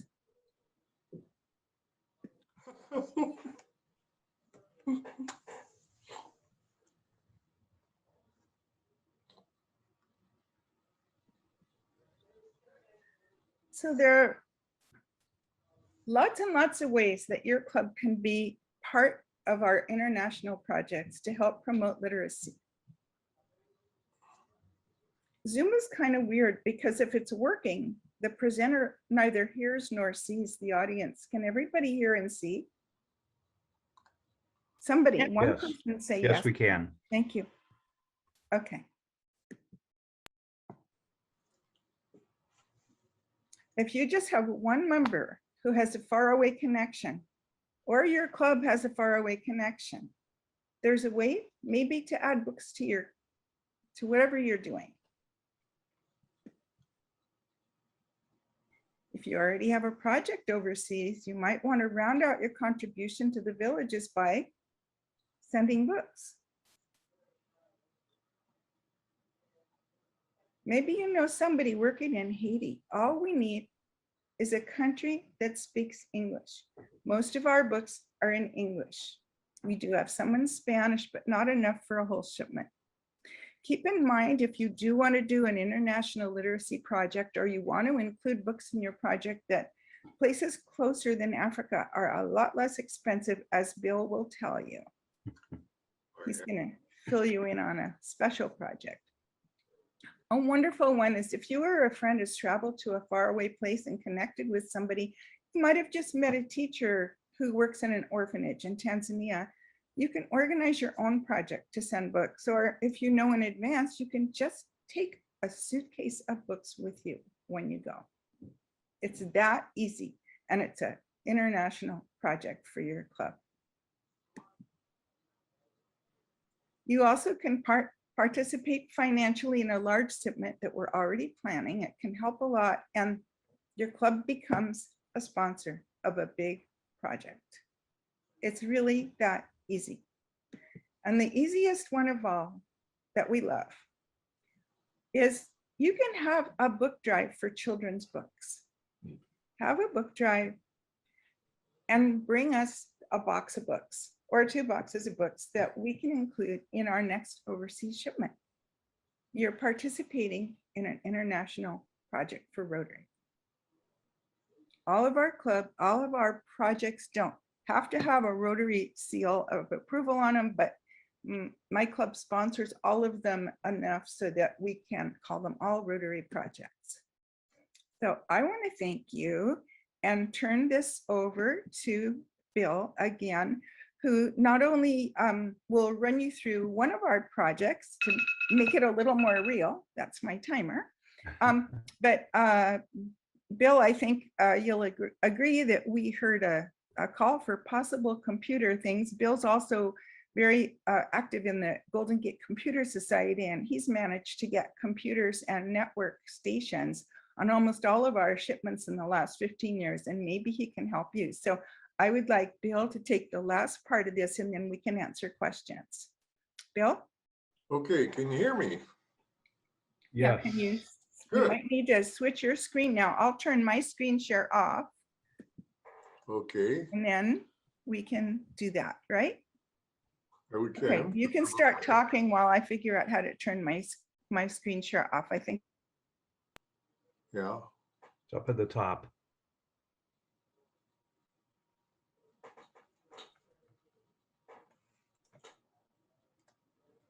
Yeah, I can. There we go. Okay, well. Uh-oh. The host is disabled participant screen sharing.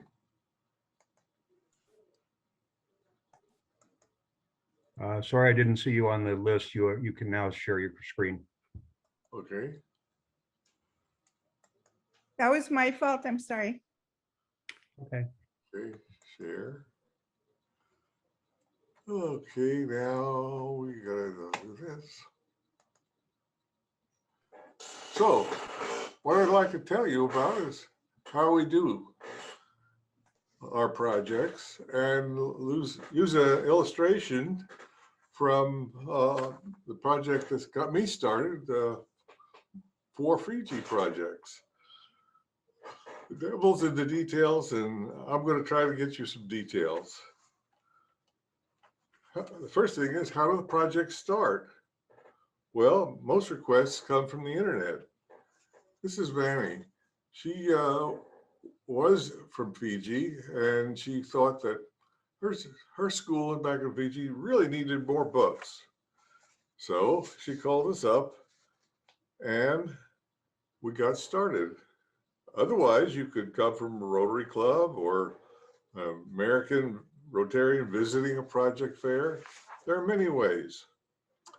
So when we get a request, first thing is vetting. Well, Fiji is pretty simple. The whole country is not landlocked like many countries we deal with. And so we set up some projects.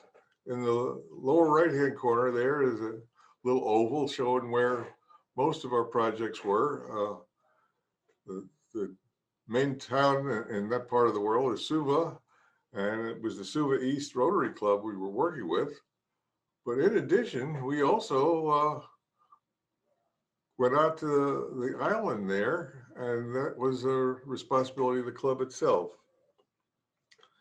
Okay, what do? We make a little internet check to make sure that whoever's calling us really represents somebody we want to know. Of course, it's a country that's English only, and we have to wonder about what kind of books do they want. If everything looks okay, we can start planning the program. The most important thing is finding a local sponsor. We got the Rotary Club of Suva East, and that's Mark Matthews on the left, pardon the quality, inaugurating the next president. He was very, very essential, and what a wonderful representative we had in him. A whole Rotary Club that's in country could be preferred, and experience with customs is very important as well. What kind of projects could you have? Well, here's what Benny's school looks like near Suva. We could also send one container with multiple recipients. These recipients could get together and go over and pick up their shipment. Or one container may go to a distributor who'll take it around. Suva East actually sends some books to a prison library. So how do you work out the details? The first one, of course, is the in-country coordinator, committed. Then we got to figure out what kind of books, fiction and nonfiction, of course, what grade level, and textbooks, which turns out to be a very important thing, because if you're sending textbooks, it's assuming every student's going to have one of those, but the Department of Education may or may not want to let that happen. Anyway, the books are put in boxes with grade levels and subject matter, putting onto pallets. The pallets are put into a container. And fixing up the container loading plan when you have more than one recipient is a little bit difficult, but we think we got it down. Customs paperwork, oh my goodness. Well, some of the Rotary clubs, some of the recipients, would like to have computers. And there's where the Golden Gate Computer Society and in particular, the school support program comes in. And we've started thinking about and delivering computer laboratories for the recipient. Here is a picture of Mike Sheridan, who's a SSP, Dave Fritz, who's SSP and a Rotarian, and yours truly. The essential thing here is, in addition to getting through customs, we also need to be sure that there's a tech on the other end who can put the thing together. And here's the success. What we do is we select appropriate number of computers, typically a half a dozen. We completely flush its memory. We install a new system, the latest one, which will work on these computers, and some office software. And finally, the wires to connect them to a printer and each other. And we have a few other things maybe the kids would like. This has been a very informative, very delightful, very Rotarian experience for me. So Marilyn, take off. Okay, thank you. So we just wanted to thank you and let you know that if anything you've seen could help you or help your club or help your friends, that you are just most welcome to call me. I'll make sure our contact information is in the chat. And we would just love to get involved more with Rotary International programs. So anything we can do to help, we're here. Any questions? I've answered a few on chat. Be to have them post questions into the chat, and I'll make sure that I get them to you, and we'll get the answers back to the individual who asked. Thank you very much, Marilyn and Bill. Next, we're going to have Steve Wright, Rotary Club of Pacifica. I'm sorry, we were giving Marilyn an applause. Yay, Marilyn! Oh, I'll take it. I'll take it. And Bill. Thanks. No, I thought they're saving that. I'm sure they're saving that. So anyway, COVID has slowed things down. We're talking to me? I'm not looking at the camera? Okay, I wondered why I could only see the side of my face. Because of COVID, it slowed down a lot of projects that have been ongoing programs. So Steve's gonna help catch us up about the Youth Exchange Program. Thanks, Steve.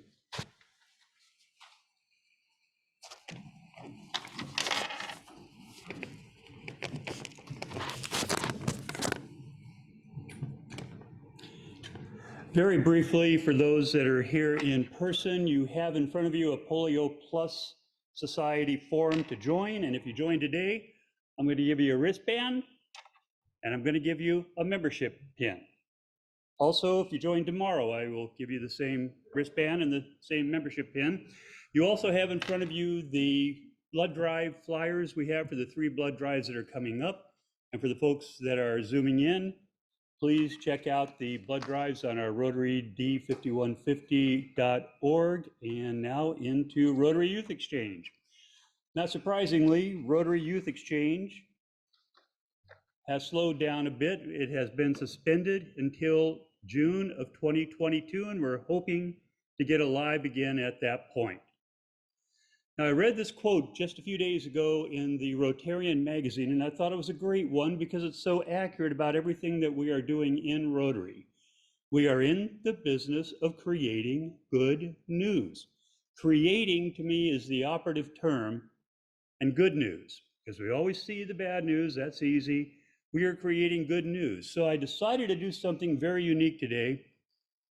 Here's a picture of good news. Look at the kids.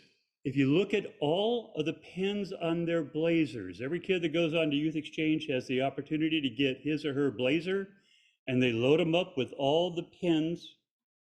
In fact, if you join the Polio Plus Society, you can give them one of these pins. And the beauty of this is that this is a way of bringing international service right into your own home. And this particular program is near and dear to me for any number of reasons. The first time I saw it was my very first Rotary District Conference many, many years ago. And it was at that moment that I personally felt I became a Rotarian. So the last time we had the kids, not surprisingly, a couple years ago, think about this, over 9,300 kids have left their homes.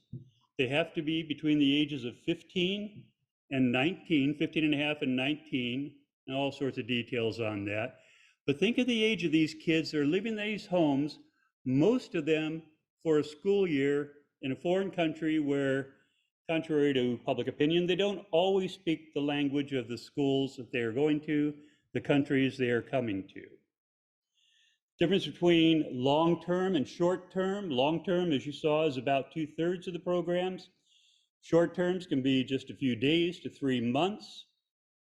When the kids are here, they live with you. For the full school year, we ask that you provide 3 host families. That's not always easy to do, particularly in the smaller clubs. Colleen and I have had 3 kids over the years. Our first one we had for a full school year, that was Eric. Next one we had for a full semester, and the third one we had for 2 or 3 months. We stood up because if a family doesn't stand up and take care of that kid, the kid is put on an airplane and sent home. And I can't imagine anything worse than sending a child home. Now, the Rotary Youth Exchange, not only are they less expensive than all the other youth exchange programs in the world, they're less expensive because Rotarians have deep pockets, or even if they're not deep, we sure keep digging into them. But we also share the simple fact that we want these kids to help us create world peace, understand other cultures, and share Rotary. Expensive? It's not exactly cheap, but when you look at the total picture, roughly $5,000 to $6,000 will take a kid and send them somewhere in the world for a year. The host families pay for the room and board. Most clubs will pay for spending money for the kid. Our own Rotary Club of Pacifica, we did $150 a month for the kids that were here and living with us. So it's not exorbitant, and it's well worth it. And I hit the wrong button. More good news that we have created. Think again, 9,000 kids throughout the world. Only 5,700 clubs are actually participating at any time when we don't have COVID. Only 16% of the clubs send or host students. The biggest problem we have here in the US is finding kids to send overseas. So, why do we keep doing this? Because once the kids become a part of your life and a part of your family, they are with you. So I'm going to share with you a picture coming up. We had our first kid, Eric Braybeck from France, Rotary year 2002 and 2003. And if you think that genetics has nothing to do with it, you're wrong, because I'm going to show you our Rotary Youth Exchange going bald with gray hair, and our Rotary granddaughter who was born about 2 months ago. This is Victoria, and I believe this is Victoria's very first Rotary meeting. One other critical advantage of Rotary Youth Exchange kids and grandkids, Eric and Victoria are in Little Rock, Arkansas, no diaper changing. With that, Ron, back to you, and thank you very much.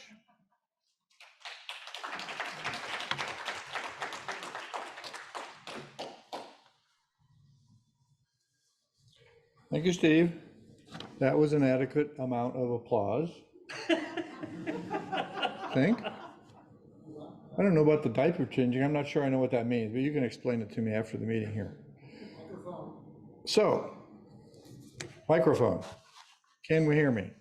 Okay, so now next we have also live from Rotary Terrace, from Rotary Club of Burlingame, Francis Boscashi, and they're going to talk about their India project, Francis and Boba.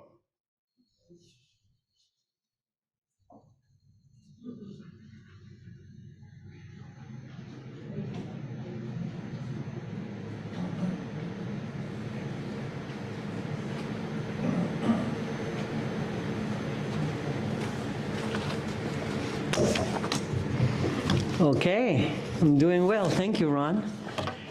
First of all, I know we've had a long morning of beautiful presentations, and I would like to thank everyone because we take inspiration for each one, and it's been a wonderful day that way.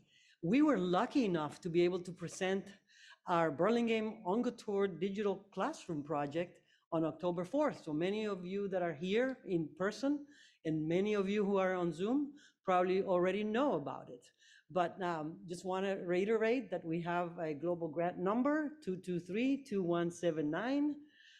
We have locked in our project cost at $63,000, and we have already received support from 2 clubs, of course, for DDF donations. We are very thankful to the Club of Pacifica, who After October 4th, we hit the road and made a presentation to them.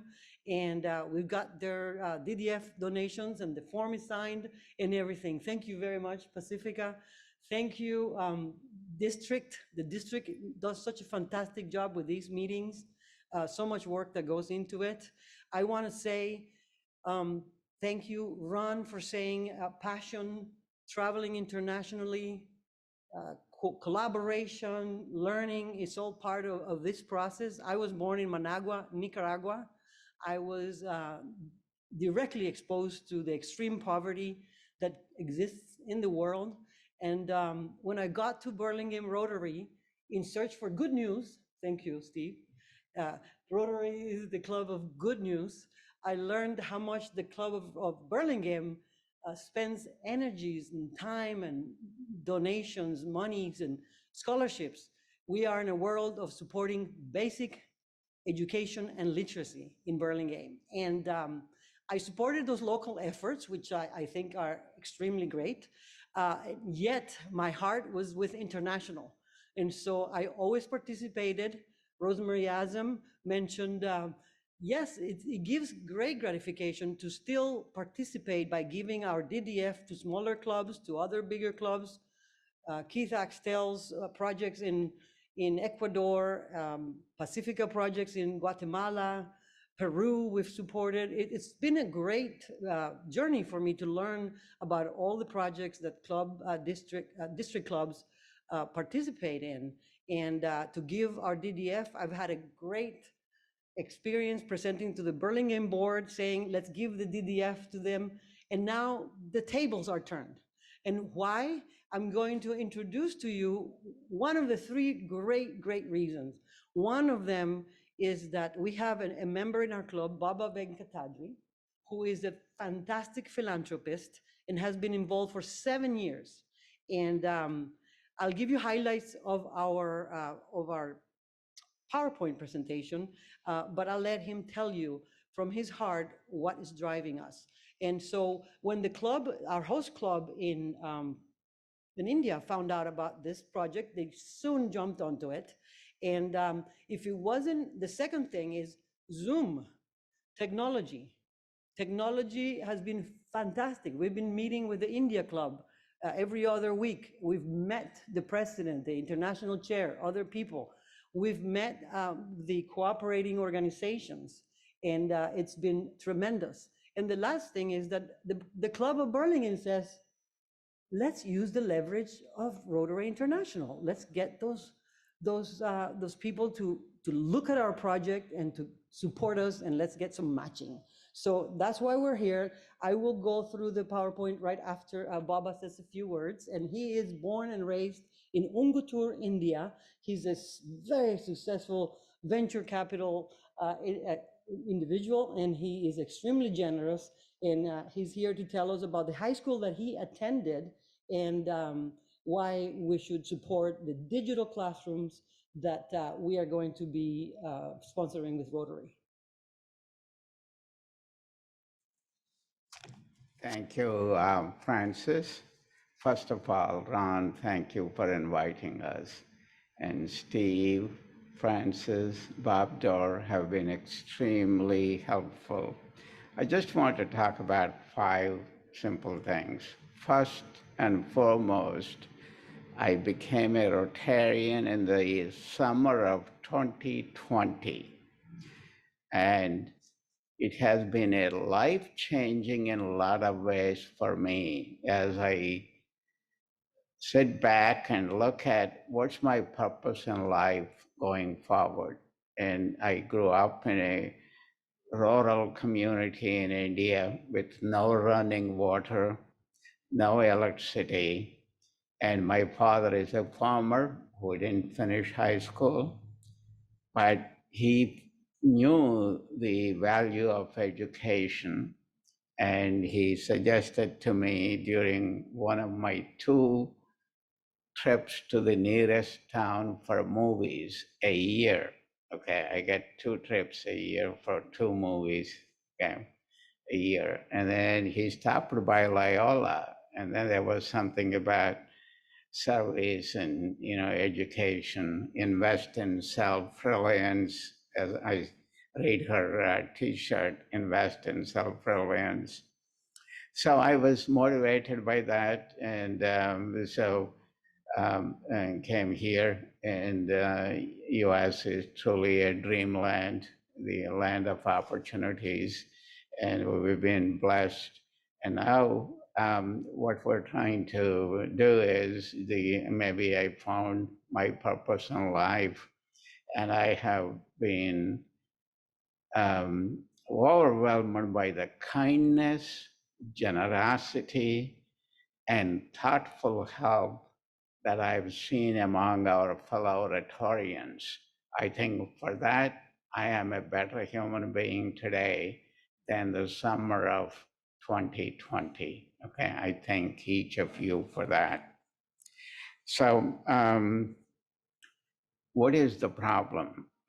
So what are we trying to do here? Again, trying to provide the basic education and literacy.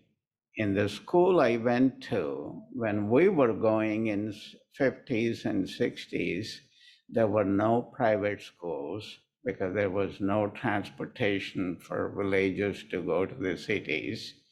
And everybody went to the same school, whether you are the son or a daughter of a daily wager, or a middle-class farmer, or a wealthy farmer. You all went to the same school, good teachers, good standards, good education. So with the advent of transportation and private schools, most of the middle class and wealthy people left the village and sending them to private schools in the nearest towns and cities. So the village now became just for the students of daily wagers, which is run by the government. Their focus is providing the midday meal, which forms the meal of the day or the nutrition for the kids, and no tools, no internet, nothing, no computers for the high school students. So that's the problem. What I thought was education is the greatest equalizer of rich and poor, and education is the greatest gift a human being can give to the other human beings. Okay. People here are looking for self-reliance. They're not looking for handouts. Okay. So that's the problem we're trying to address here. And as Francis said, I grew up in the village. And our international club, Burlingame International Club, we forged partnerships with 5 different constituents in the society: Host Club, PTA, which is really the community, Parents Teachers Association, alumni, nonprofits, and the government. And after 7 years of working, we're able to get some money from government for physical infrastructure, good toilets and all that stuff. Now our plan is to open the school next June at the start of the academic year. All we need is $26,000 of DDF to complete the digital class project. We thank you for your attention and listening. Thank you.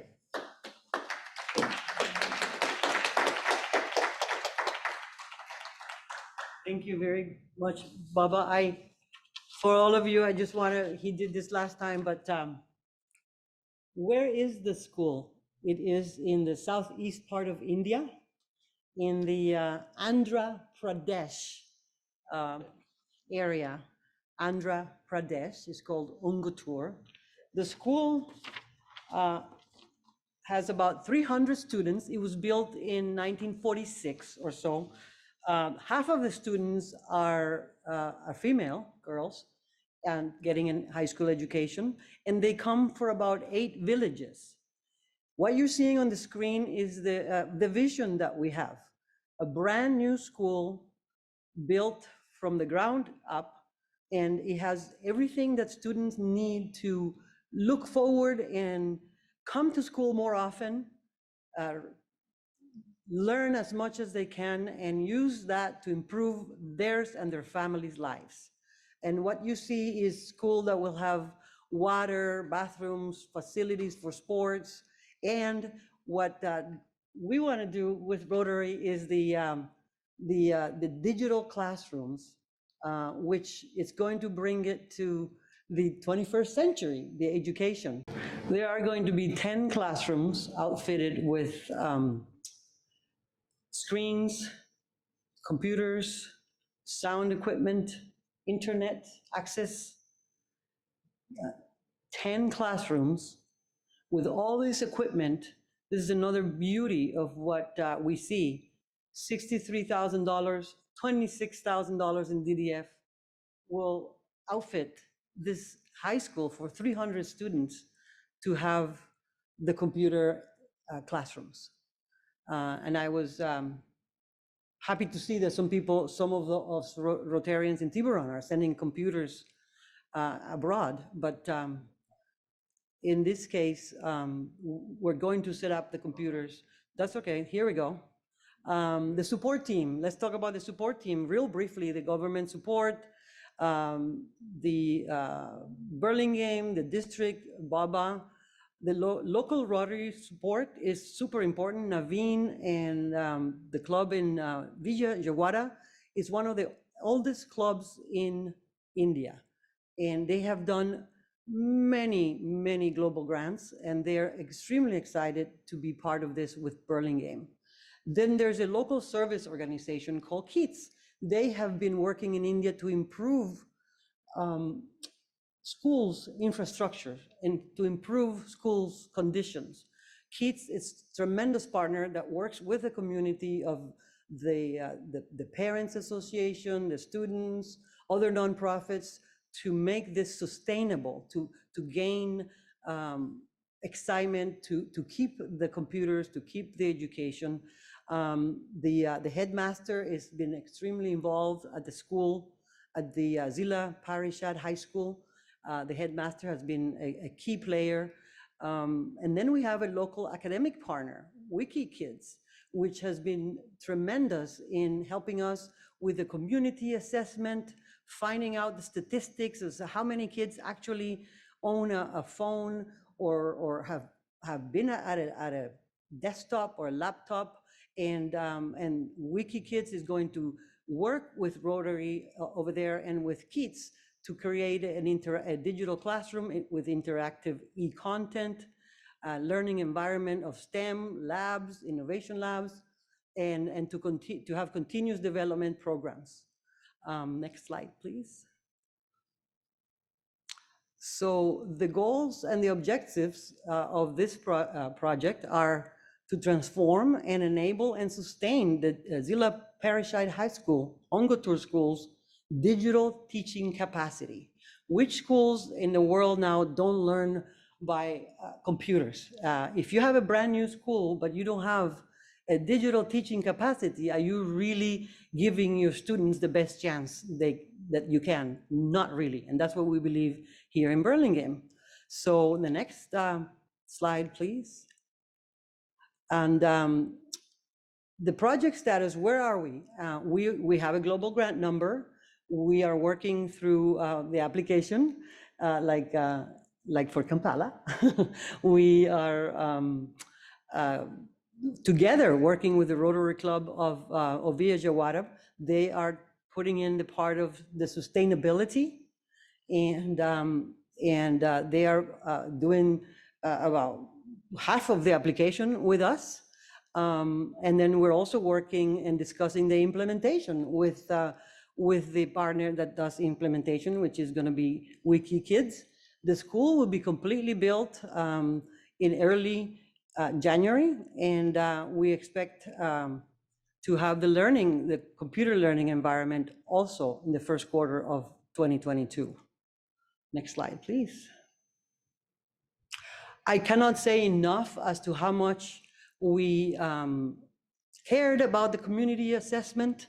It was a real effort, and to get the input from the teachers, the parents, the students, the alumni, the Rotary Club over there. And it was to build valuable relationships and encourage residents to help, to build trust, to create a sense of ownership, and to provide a sustainable solution.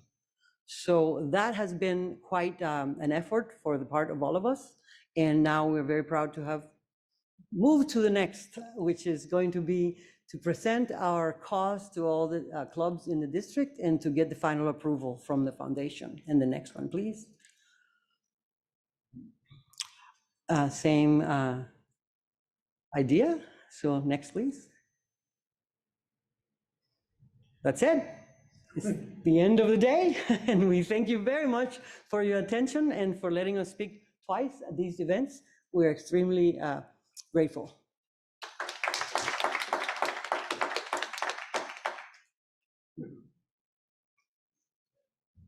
Thank you, Bob.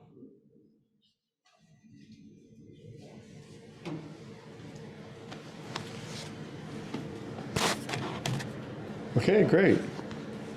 Actually, this is the second time I saw it, but I understood it much better this time. I mean, it's two times is not too much. It's a lot of stuff. Thank you. And so we're nearing the end. To put a final exclamation on our comments about project fairs, past District Governor Holly Axtell is going to join us from via Zoom. Holly? Okay. You all ready for me? Okay. So can those of you on Zoom see me? Okay, good. So I'm talking just very briefly about project fairs. I think some of you know, but for those of you who don't, the purpose of a project fair is for clubs in a developing country to tell us about the projects they want to do. And we become the host club, excuse me, they're the host club, we become the international partner and to support projects that we find of interest. While it's a lot more fun to be able to travel to these countries and to see the projects and to meet the people, right now it's not necessarily the easiest thing to do. So we have the opportunity, which we probably will not get as much in the future, of attending online.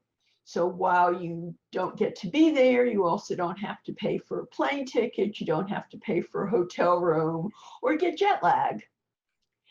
I really encourage all of you and your club members to take advantage of the opportunity of being able to attend online. Even if you're not looking for a project, I think it's going to give your club members a real chance to get a feel for what a project fair is like. For the international chairs, I've already sent out information about 2 of the project fairs that are coming up in November. There's one in Ecuador that's going to happen November 12th through 14th. Ecuador is our sister district. Many of our clubs have worked with their Rotary clubs, so we know them well, and we know which are really good, strong clubs. Their online project fair last year was excellent. I don't know about this year's, but last year's was certainly superb and very easy to follow and understand. So again, November 12th through 14th, it's about 2 hours a day, starting at 10 o'clock their time, which is 8 o'clock our time. So a great one to try and attend and just learn a little bit more. I think they'll be doing both possibilities for global grants and some small projects that clubs could do. The next one that's in November, and it's actually a little bit earlier, is West Africa. I sent that one out as well. It's November 4th through 6th. Don't have a lot of information about what it's going to present, how it's going to be run. But if anybody in your club is interested in Africa, it includes 8 countries that are part of West Africa, so they might want to tune in. There will be 2 more, and we'll send out information when it gets closer to that date. In February, there's going to be Colombia, which are a district that we've worked with before here, and also Egypt. So that's a little exotic. You can tune in and learn what Egypt wants to do. There may be some more. If so, we will get that information out to the international chairs. And I really encourage all of you to at least sit through a little of these project fairs and get some of the other members in your club to experience what a Rotary project fair is like. That's it for me. Back to you, Ron. Thank you, Holly. Holly. Okay, well, we're at the end of our program. Steve Wright has asked for 15 seconds to make a comment, and then I'll come back and do just a final 1-minute wrap up. Thanks. Just a reminder for everybody, our foundation event, Up and Away with EREY, is on November 20th at Green Hills Country Club. Reservations are open at rotary5150.org. So please go in now, sign up, come early, come often. We will have a hybrid event also at that point. We will be a hybrid. And the last point, if you have any pictures at all of what your clubs are doing with international and projects and all, please get those pictures to Sylvia Berry. If you don't have Sylvia's email, shoot them to me, Steve Wright, 1220@gmail.com, and I will see to it that Sylvia gets them. Ron, thank you. Yeah, go ahead. I'll tell you what, let me do the comments and you can run the video right as people are filtering away. Thanks everybody for coming. I can't tell you how much we appreciate you spending this much time with us on Saturday. It's kind of a lot of things. All of the presentations, the video of this meeting, the various presentations, whichever ones we can get our hands on, I'll make all of them available. I'll probably try to send a data packet to everyone who signed up for this, and as well as the answers to everything. So thank you for coming. Bob's going to run a thank you video, and we'll see you next time. Thanks.